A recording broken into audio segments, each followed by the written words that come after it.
Olá, seja muito bem-vindo à Escola Biblicast. Quem vos fala é o professor Roberto Penha. Espero que você aproveite o trecho exposto neste vídeo. Se você quiser ter acesso ao conteúdo completo desta aula, o link vai constar na descrição do vídeo. Aproveite o conteúdo. Primeira questão: o distanciamento social é necessário? É uma pergunta que alguns apresentam. Eu preciso ficar realmente ter esses cuidados todos? Olha o que diz Martinho Lutero. É interessante também até pontuar isso. As questões de pandemia, de pestes, não são coisas novas, não é coisa do nosso tempo. Existe já muito tempo atrás. Inclusive no tempo de Lutero, ele passou pelo período de uma peste muito grande na Europa. E aí, olha o que ele fala. Com a permissão de Deus, o inimigo enviou um veneno mortal entre nós. Por isso, rogarei a Deus que seja gracioso e nos preserve. Olha só, ele está orando, né? Então fumigarei para purificar o ar, receberei e doarei remédios, e evitarei lugares e pessoas onde minha presença não é necessária. Olha que interessante.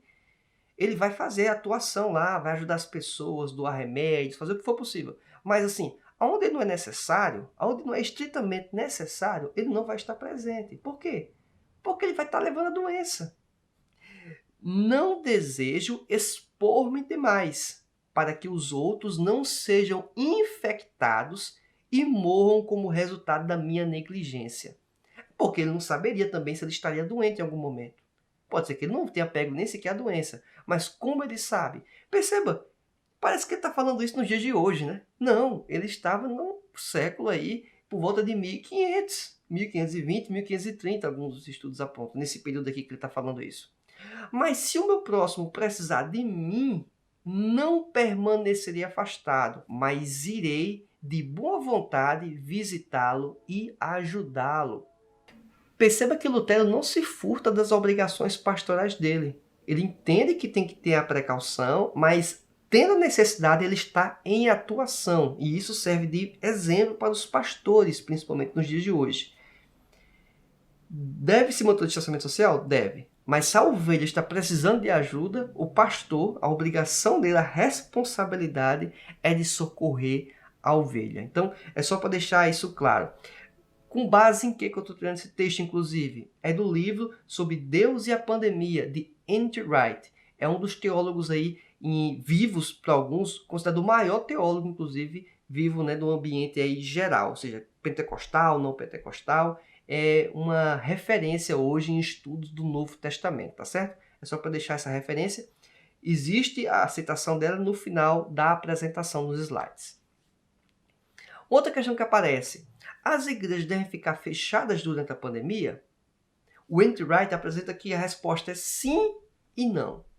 As duas respostas estão corretas. E aí tem elementos que ele apresenta. A primeira é: por que deveria estar fechada? É um elemento do cuidado, obviamente, do distanciamento social. É uma questão também de amor e de cuidado para comigo e para com o próximo. Então, isso é um ponto importante. Agora, por que ele fala que não seria bom? Não é, a resposta seria não. É porque, principalmente na Europa, existe já um pensamento que as igrejas são uma espécie de convívio ou um encontro social.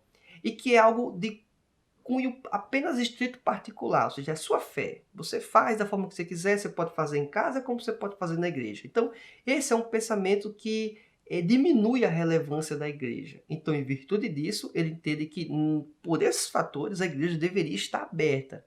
Mas, assim, tem que ponderar. Tanto é que ele não se posiciona a favor do sim ou a favor do não. Ele apresenta que os dois pensamentos estão corretos. O problema é que alguns assumem apenas um pensamento e negligenciam o outro. Acho que esta é a grande questão, esta é a grande contribuição que o N.T. Wright faz, tá certo? Então, é só para deixar essa resposta aí para você e pode fazer reflexão. Só para dar um exemplo. Agora, nessa semana, a igreja a qual faço parte, ela suspendeu os cultos presenciais, mesmo tendo uma liberação por parte de algumas prefeituras. O estado suspendeu, mas algumas prefeituras, inclusive a capital, Natal, está permitindo os cultos. Mas a visão de quem está pastoreando a igreja, vendo o nível de problema que estamos passando, preferiu preservar e suspender os cultos aí em torno de 15 dias.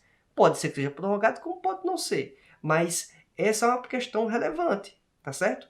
Ou seja, não pode nem com poucas pessoas o culto, é basicamente isso. Está tendo uma liberação estatal, mas a igreja toma uma conduta de preservação. Então, olha só a responsabilidade do pastoreio de uma igreja para tomar decisões questões como essa, certo? Uma outra questão também muito importante.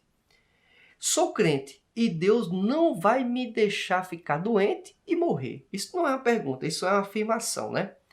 Essa afirmação está totalmente equivocada. Primeiro que a doença não leva em conta aspectos morais, espirituais e religiosos. O vírus, quando ele vai ver um crente, pois é um crente aqui, eu vou fugir dele. Não, não é por esse caminho, tá certo? Deus pode guardar a pessoa? Pode. A pessoa pode, inclusive, ficar doente e Deus curar? Pode. Mas não é porque eu sou crente que eu sou indestrutível ou invencível. Não tem nenhuma relação uma com a outra, tá certo? A doença, inclusive, ela pode ser fruto, sabe do quê? Do pecado da negligência de outra pessoa. Eu posso tomar todos os cuidados devidos, mas eu vou para a minha congregação, que porventura pode estar tendo os cultos ainda presenciais. Com o distanciamento social, máscara, álcool em gel, aquele negócio todo que você já sabe. Mas a pessoa vem lá, quer me abraçar, quer apertar a mão, aquele processo todo, quer falar em cima de mim, ou seja, aquela pessoa está negligenciando os cuidados de distanciamento social. Eu posso talvez estar me preservando, trabalhando de forma remota, o que for, mas será que aquela pessoa está tendo os cuidados devidos? Será que quantas mãos ela já apertou para chegar até a minha? Quantos abraços já deu para chegar até em mim? Então, é um cuidado que devemos ter. Então, não apenas o cuidado meu, mas eu tenho que me policiar quanto aos demais. É complicado isso, né?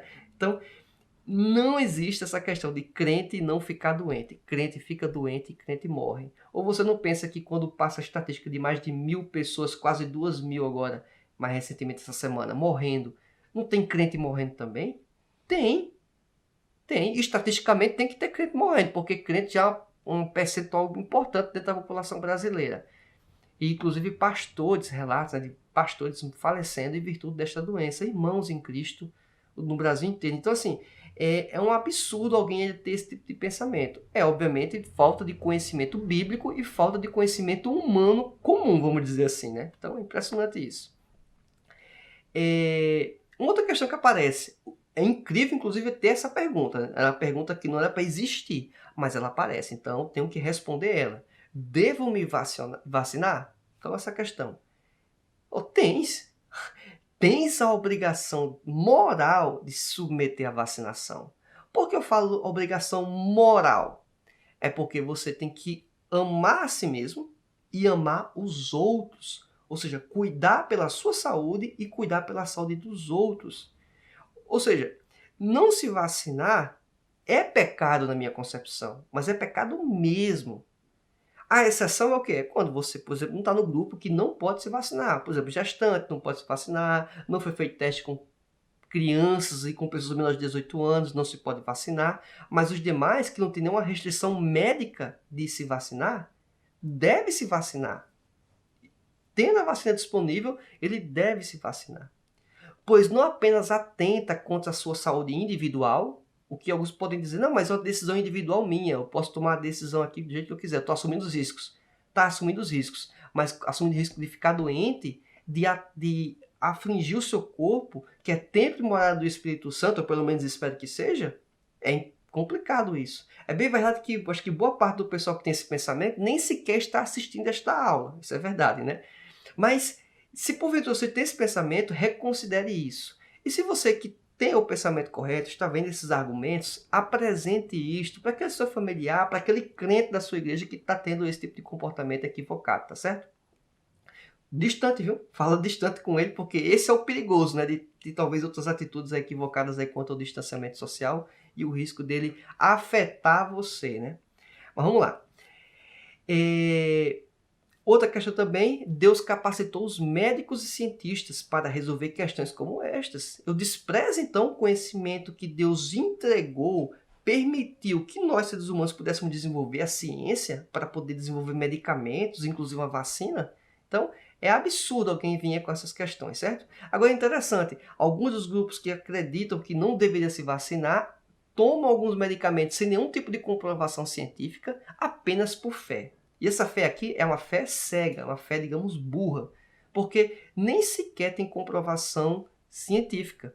Então é a mesma coisa que eu dizer que após ler lá o livro Deus e a Pandemia de N.T. Wright, eu fiquei bom de Covid-19. Não tem nenhuma relação uma coisa com a outra. Alguns tomam algum tipo de medicamento que ele entende pela fé que vai ser curado e ele vai ficar bom. Foi por causa do medicamento? Não, é porque estatisticamente a maior parte das pessoas que ficam com essa doença, elas são curadas, elas ficam boas. A questão é que você não sabe se você vai ser o sorteado para morrer. Essa é a questão. Eu não sei se eu pegar a doença eu vou morrer ou não. Então, eu me preservo.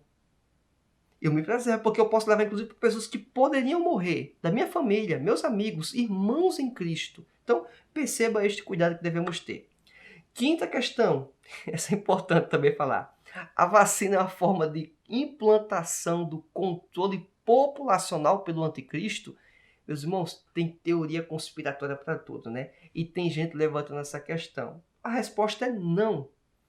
A escolha pela marca da besta, né, que seria tipo uma associação, né, seria tipo a marca da besta moderna, né, já foi código de barra, é chip, agora já estão dizendo que é a vacina.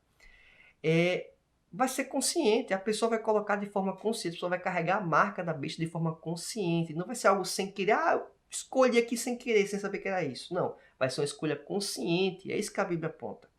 Agora, se formos pensar, nós, pentecostais, geralmente assembleianos, qual é a visão teológica, geralmente escatológica comum?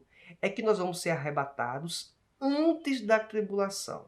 Ou seja, nós somos pré-tribulacionistas, em geral, lógico, né? Se eu sou pré-tribulacionista, a ideia da marca da besta só vai surgir após o arrebatamento da igreja. Então, se a igreja não foi arrebatada, por que eu estaria preocupado que possivelmente alguma coisa, alguma vacina ou qualquer outra coisa seria a marca da besta? Não faz sentido lógico.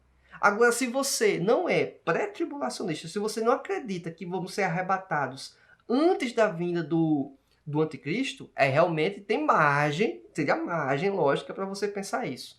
Mas, mais uma vez, tem que ser de forma consciente. Então, quer dizer, não faz nem sentido. Então, é uma série de conjunto. Então, assim, são teorias que se levantam, mas que não fazem o menor sentido, não tem pé nem cabeça, certo? Então, irmãos, não vão por esse caminho, orienta as pessoas que estão neste caminho para que vão fazer essas reflexões básicas. Aqui não é teologia profunda, não. Aqui é raciocínio lógico, simples, básico. Imagino que esse conteúdo foi bastante útil para você. Então, além do like, se inscreva no canal e marque a opção todas as notificações. Assim você vai ser comunicado toda vez que eu postar materiais semelhantes a este que vão agregar em muito para o seu conhecimento. Se você quiser acessar o conteúdo completo desta aula, o link vai constar na descrição do vídeo. Aguardo você na nossa próxima aula. Que Deus te abençoe e até mais. Tchau!